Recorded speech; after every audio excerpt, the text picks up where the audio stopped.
The battlefield was quiet in a way that was almost cruel. Ash drifted through the air like forgotten snow falling over shattered hulls. Burned soil, broken banners, and bodies that no longer bled. Even the wind had stopped, as if the planet itself was holding its breath, afraid to disturb what war had left behind. Sierra lay at the edge of the crater, her blood soaking into the dust, her breathing shallow, her leg gone just above the knee, torn away by a hidden mine. Her helmet visor flickered cracked glass smeared with dirt and pain.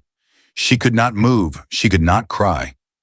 Zarathi soldiers stepped past her tall, armored, elegant faces, hidden behind mirrored masks.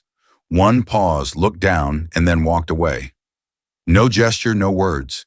They had their orders. She was compromised. Not dead enough to bury. Not whole enough to save. The sky above her was a dull bronze. The sun filtered through a sky choked with smoke and ash. She blinked once slowly, hoping maybe it would all fade. But it didn't. Then came the footsteps, not like the others. These were heavier, uneven boots that did not march but moved with purpose and hesitation together, like someone used to standing still, but learning to walk again. A shadow fell across her. Sierra flinched. Another soldier, she thought, another set of orders, but the voice that spoke was soft, not a whisper, just human. You're still alive. Her eyes struggled to focus. The figure knelt beside her, not Zarathi, not like her, not enemy but not friend either. Human, he had no weapon. Only a medic's pack strapped to his shoulder, dirt smeared across his face, sweat soaking his collar. Why she rasped the word torn from a throat dry with smoke. Why are you here? The man looked at her, his expression unreadable but not unkind. Because you are. He opened the kit, pulled out a compression field and wrapped it around the torn stump of her leg. She hissed back a scream, but he did not flinch, only tightened the wrap, placed a cold hand on her forehead. Easy, he said, just keep your eyes open. She wanted to curse him, wanted to spit at him like they taught her, but she was too tired, and his hands did not shake. She watched him work his fingers, careful his breath. Even he was humming softly, a Terran lullaby she had only ever heard once in a war film meant to make her hate. But it didn't sound like hate now. It sounded like warmth.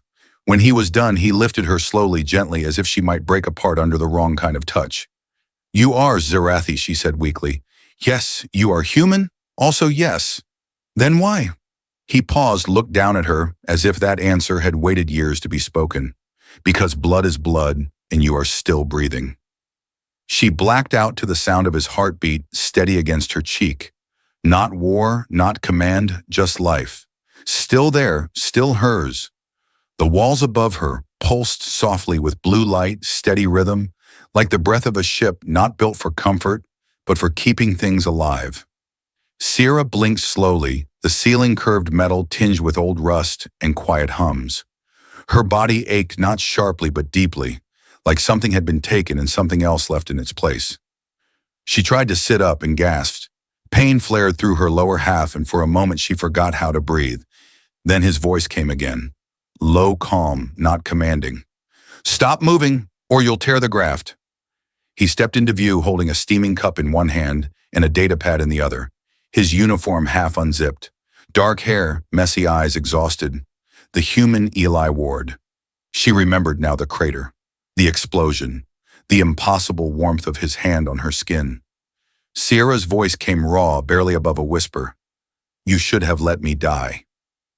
Eli sat on the edge of the bunk, not too close, but not far enough to pretend he wasn't watching her carefully. Yeah, I've heard that one before. She turned her head away, jaw clenched. I was a liability. I was enemy. He shrugged, sipping from his cup. You were bleeding. That was enough. Silence thickened between them. She stared at the wall, tracing each dent, each rivet with her eyes, as if the metal might make more sense than him. Finally, she asked, why do you keep looking at me like that? Like what? Like I'm human. He blinked slowly, set the cup down. Because I think you forgot that you are. That stung more than she wanted to admit. Sierra shifted her arm, felt the IV tug under her skin, and gritted her teeth. How many protocols did you break? Eli smiled faintly. Enough to make sure no one else touches your file without my name on it. And what if I turn on you? Then I'll bleed, same as anyone else. He leaned forward, elbows on his knees, voice soft but steady. You don't have to like me. You don't even have to speak to me again. But if you want to live, you'll have to accept that someone looked at you and didn't walk away. She looked at him, then really looked. The scar above his right eye, old and faded. The calloused hands of a man who didn't fight to kill, but fought to keep people breathing. The exhaustion of someone who had already paid for this moment and never wanted to collect Sierra. Said nothing, but she didn't look away. That was enough for now. Outside the medbay door, a nurse passed by, paused, glanced in, and then moved on silently. Because everyone on this floor had heard the story of the alien girl rescued from the ash, of the medic who carried her out, and of the silence that followed. The kind that only existed between two people who had every reason to hate each other and hadn't. The workshop smelled like old oil and static. It was tucked in the back of the medical bay, not on any blueprint, not assigned to any unit, just a room Eli had claimed long ago when he realized machines were easier to fix than people. Sierra sat on the edge of a reinforced bench, her left pant leg rolled up above the bandaged stump. Her face still stone, but her eyes' restless hands curled into tight fists in her lap. Eli was crouched on the floor, surrounded by parts scattered like puzzle pieces, half drone shell, half salvaged exo, plating a few wires sparking every time the power pack hiccuped. This is a mess, she muttered dryly. He grinned without looking up. That's generous. It's a disaster. He chuckled. You're not wrong, but miracles tend to be ugly on the way there. She tilted her head, watching him assemble the prosthetic. His movements careful, his breath, even like this wasn't the first time he'd built something with desperation in place of funding. You've done this before? He nodded. First tour? I lost a friend in a mining blast. No backup gear, no evac. We rigged something from scrap in a stolen cooler. It held long enough for him to walk again and curse me for the rest of our lives. He slid the mainframe into place, then looked up. This won't be fancy, won't connect neurally, won't respond like the one you were born with. But it'll carry me. He met her eyes. If you're willing to carry it. Sierra stared down at the metal limb, thin wires running along the side like veins, the foot not shaped to be pretty, just balanced to survive. This is Terran tech. Mostly you're giving it to me. I'm not giving it, he said. I'm building it with you. She didn't speak, not when he stood and attached the brace, not when he placed her hand gently on the stabilizer, not when he said softly, I'll guide you the first few steps. The pain hit hard like fire up her spine, but she did not cry out. She stood slowly shaky, one hand gripping his shoulder, breath sharp, sweat already beading on her brow. He steadied her with quiet hands. No pressure, just presence. Step, step. She stumbled once, caught herself, his hand never tightening, never pushing. She made it to the wall and back, collapsed onto the bench, heart pounding. That's enough for today, he said already, reaching for water. You didn't ask why I wanted to walk again, she whispered. He passed her the cup. Didn't need to. I want to leave, she said, voice low. Not this room, the system, the war. I don't want to serve them anymore. Eli sat beside her, not close, not far. Then don't you think they'll let me go? No, but we don't ask them. We walk anyway. Sierra looked at him, really looked, and for the first time since she lost her leg, she smiled, not for him, for herself. Outside, the storm raged quietly against the shield walls of the station, but inside, one girl had stood. One human hadn't flinched, and something new had begun. The message came encrypted, burned into Eli's personal comm, in a language that wasn't meant for Terran eyes. Short-clipped, emotionless, Zarathi operative approaching target marked as compromised. Prepare her for return. Eli stared at the words as the comm screen dimmed, then cracked a failsafe, a threat, a warning. They were coming for her, not to bring her home, to silence her. Sierra sat in the far corner of the med bay, dim light casting sharp lines across her face. She was reading slowly, tracing Terran script with her fingertip. The artificial leg flexing gently beneath her robes, her posture composed but inward, her shoulders tense like she already knew. He stepped into the room, his expression unreadable. How long do I have? She asked without looking up. Eli didn't pretend to misunderstand. Less than a day. She nodded once, closed the book, set it aside. Then it's already too late. She stood and limped toward the bench by the supply shelf, picking up a small blade, meant for surgery, turning it in her hand like a memory. "Do you want to run?" Eli asked. "Do you?" he exhaled. "No." "Then we stay," she said quietly. "Not as prey, but as witnesses." They came at dusk, two of them, not in armor, not like soldiers, but in quiet robes of ceremonial black. One male, one female, tall eyes. Veiled voices low when they spoke. "We are not here to harm you." "That's a lie," Sarah said. "You were once one of us," the woman said gently. "You can still die as one." Eli stepped between them, hands down but voice sharp. "She is not yours." The man looked at him without malice, but also without respect. "You are irrelevant." "Then look me in the eye and say you didn't abandon her." The woman faltered just a breath. Eli pressed forward. "You left her in the dirt, bleeding, broken, and now that she survived, you say she's impure. Tell me, is that tradition or cowardice?" The man moved fast, blade drawn in a blur, aimed for Eli's chest, but it never landed, because Sarah caught it with her prosthetic leg. She moved with pain, but also with fury, spun the attacker off balance, disarmed him in a snap, and pressed her blade to his throat. The female whispered, "Stop, you don't need to kill him." "No," Sarah said, "I don't." She dropped the blade, turned away, chest heaving. "But you came to kill me." The woman lowered her eyes. "You were one of our brightest. You still can be." "No," Sarah said softly, "I never was yours." She walked back to Eli, her steps uneven but certain. "And if you try again, come with more than old words, because I no longer answer to them." The assassins left without another word, and when the door sealed behind them, Sarah collapsed into Eli's arms, not with weakness, but with everything she had held back. He held her, not like a hero, just like someone who knew what it meant to be left behind, and what it meant to be chosen again. The station never truly slept, even as night cycle dimmed the overhead lights to a soft glow, and the main corridors fell quiet. The mechanical heartbeat of Meraxis kept pulsing somewhere in the walls. Air cycling engines, rumbling power cells, humming in the deep. Sierra sat on the floor of the med bay, her back pressed against a crate, her artificial legs stretched out stiff and aching, the rest of her trembling, not from fear, but from clarity. They would return, not with words, with orders.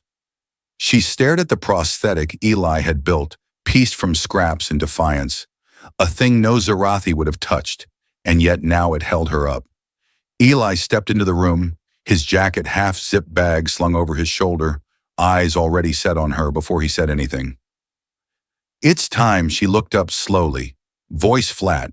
"You sure they'll be here by midday and the council will say they never authorized anything?" Sarah stood carefully, her balance not perfect, but her center finally her own. She glanced at the medbed, then at the walls that had once been her cage, then nodded once. "I won't go back to chains." Eli smiled faintly. "Then walk with me." They moved through the hallways in silence, not like fugitives, not like enemies, but like two people who had nothing left to explain and nothing left to hide. The hangar was quiet, just a single low-level patrol scanning crates. Eli flashed a forged clearance chip. The guard barely glanced up. When they reached the ship, Sarah stopped at the foot of the ramp, eyes scanning the space one last time. Her breath fogged slightly in the chill, her voice soft. "You think it will ever end?" He shrugged. "Not for everyone, but maybe for you." She stepped up onto the ramp, then turned back, eyes catching his for the 100th time. "Why do you keep choosing me?" He didn't answer, with words just moved closer until his forehead rested gently against hers. "Because you never stopped choosing to stand." That was enough. The ramp hissed, closed behind them, the ship engines humming to life slowly as dawn broke outside the hangar, bay windows casting long shadows across the landing platform. As they lifted off, the first alert sounded far behind. Intrusion violation, unauthorized launch. But they were already gone, through the clouds into the sky, past the last checkpoint of who they used to be. Sarah stood beside Eli in the cockpit, her hand resting lightly on the back of his seat. "Where are we going?" she asked. "Where no one cares what you were made for, only what you choose to become." She nodded once. "Then let's start there." The tribunal chamber was built to intimidate high black stone walls, carved with the scripts of the first code's torches, flickering in controlled intervals. Guards standing like statues, eyes hidden behind ceremonial visors, the ceiling open to the sky as if the stars themselves were witnesses. Sierra stood at the center of the circular floor, her prosthetic leg gleaming under the light. No robe, no armor, only plain clothing, and a spine straighter than it had ever been. Eli sat in the shadows just beyond the permitted boundary, hands, folded jaw clenched. He had not been invited, but he came anyway. And when no one stopped him, he knew what that meant. They wanted a show. The High Arbiter rose from his platform, his voice echoing through the chamber. Sierra of the House, Varel, you stand accused of treason, cowardice, and accepting foreign interference during a sanctioned conflict. Sierra said nothing. The Arbiter continued.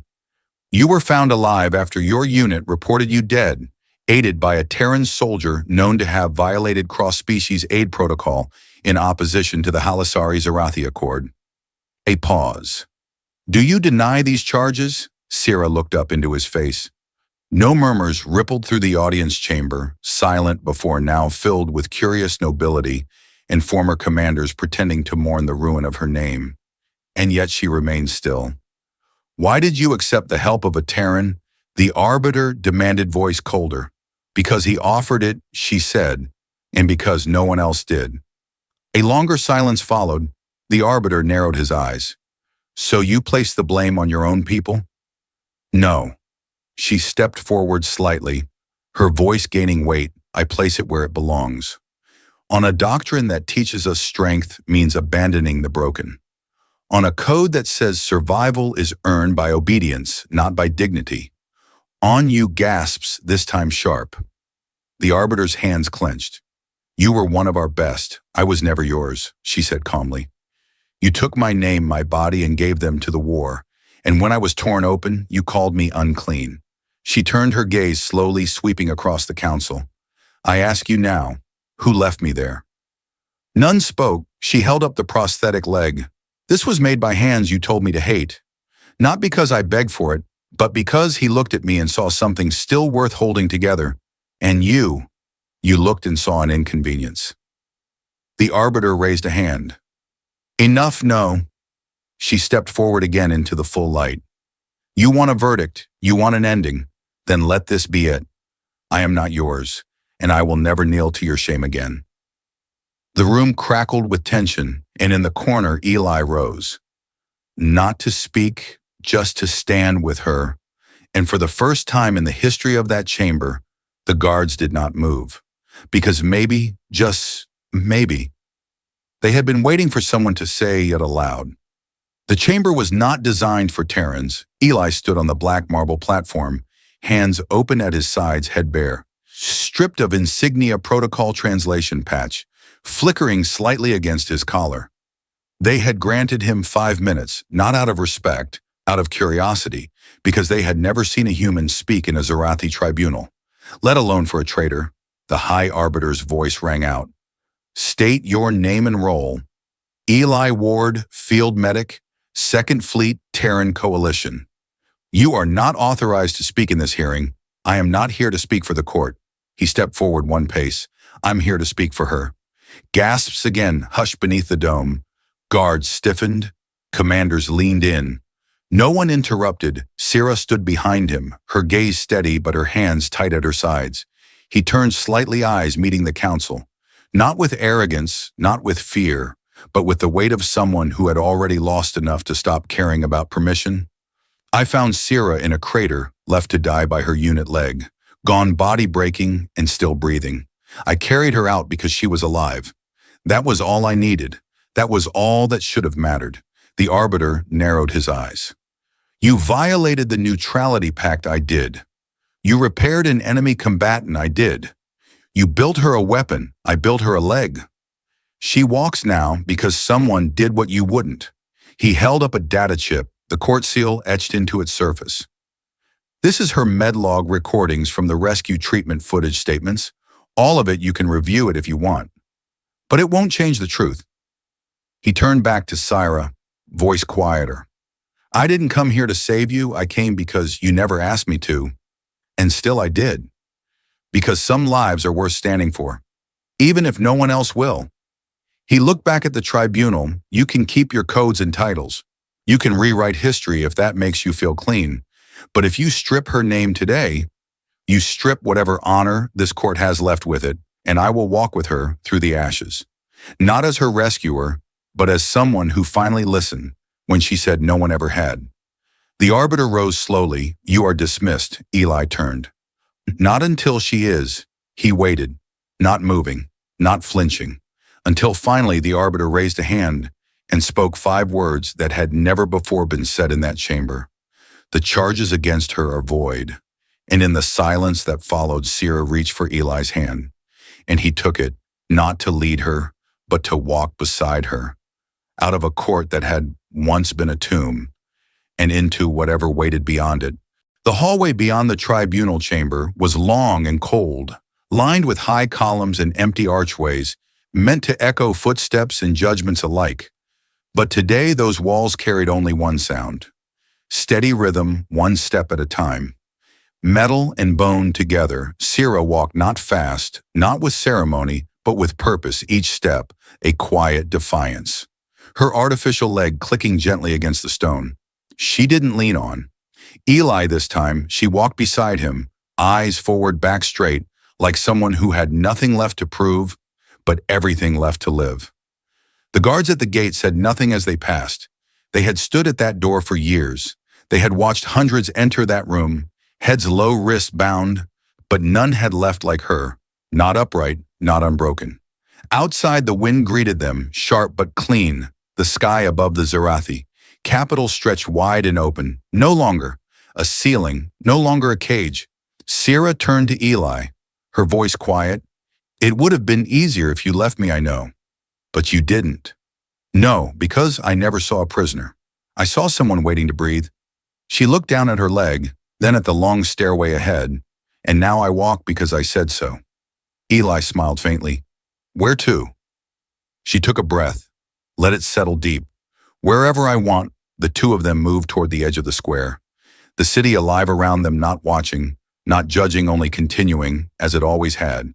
But this time it made space for them. Not as soldier and savior, not as traitor and Terran, but as 2 people who had walked through fire and chose not to burn. Later, as the sun set across the upper towers, casting long shadows across the landing pads and walkways, Sierra stood on a transport ramp, her hand resting lightly on the metal rail. Eli beside her, the hum of departure in the air. She turned one last time, looked out over the city that had left her behind, and whispered, I forgive none of it, but I carry all of it because I am still here. And they will have to live with that. She stepped into the ship, not to escape, but to begin. If the world told you your story ended in silence, would you write the next chapter anyway? If someone gave you a reason to stand, would you choose to walk beside them? Share your thoughts below and tell us what freedom looks like in your version of Sierra's story.